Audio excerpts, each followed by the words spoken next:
Salut à vous, bienvenue dans cette nouvelle vidéo où on va continuer sur la gestion des utilisateurs. Donc cette fois-ci, on va attaquer les professeurs. Voilà, on peut cliquer sur le lien professeur. Là, comme pour le personnel, on a la liste de l'ensemble des professeurs qui existent au niveau de l'établissement.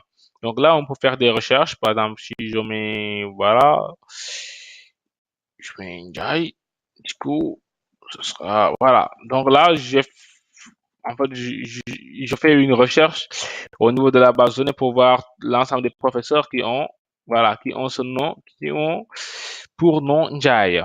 Voilà. Donc, je peux faire pas mal de recherches sur ça. Je peux, comme pour les personnels, regarder les professeurs qui sont activés et non, voilà, désactivés, tout ça, activer, contre, désactiver, tout ça.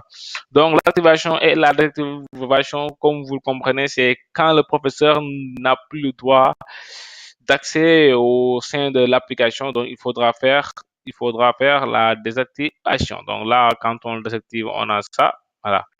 Donc là, vous voyez, voilà. Donc, ce professeur-là ne pourra plus accéder à l'application. Si pour le réactiver, il suffit juste de refaire ça. Et puis, donc, ça va. Voilà. Donc, pour les professeurs aussi, il faut noter une chose importante et le partitionnement. Donc, il y a des professeurs de type élémentaire, il y a aussi des professeurs de type lycée. Donc, comme vous pouvez le filtrer ici, élémentaire ou bien lycée. Voilà, lycée. Voilà, c'est ça. Donc, les professeurs de type lycée, en fait, voilà, sont les professeurs qui donnent des cours au niveau collège et secondaire. Donc, pour ces professeurs-là, l'attribution se fera simplement au niveau des disciplines et non par classe. Voilà. Et tandis que pour les professeurs du type élémentaire, l'attribution se fera par classe. Voilà. Donc, on va voir le profil, par exemple, de ce professeur. Donc, pour l'ajout et la suppression, l'ajout et la modification, voilà, pour ajuster, on clique juste ici, et puis on remplit, et puis on clique sur enregistrer. Donc, pour la modification aussi, on clique aussi là, éditer. Ensuite, on remplit les informations comme pour le personnel, et puis on clique sur enregistrer. Donc ça, c'est le login. On va faire ça. Voilà. On va, on va en profiter pour modifier ça. D'accord. OK. Donc maintenant, on va essayer de voir le profil de ce professeur-là.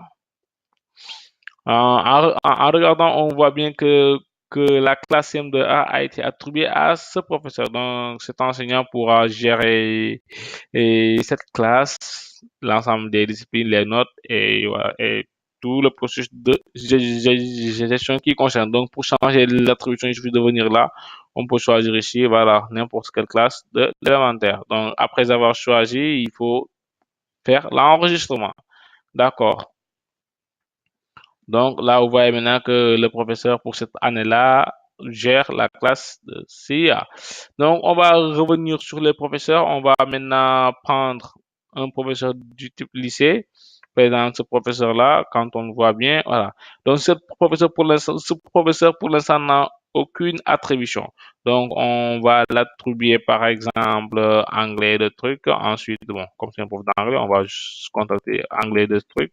Et puis, voilà, donc on peut attribuer autant de disciplines qu'il y en a ici. Donc ça, c'est pour switcher suivant les années, voilà, les années qui sont en cours. Donc on fait l'enregistrement. Voilà, donc ce professeur-là, voilà, gère les disciplines, c'est ces trois disciplines, sept disciplines dans ces trois classes. Voilà, donc quand il se connectera, il pourra voir l'ensemble de ces disciplines, l'ensemble des disciplines qui lui concernent. Voilà, ok.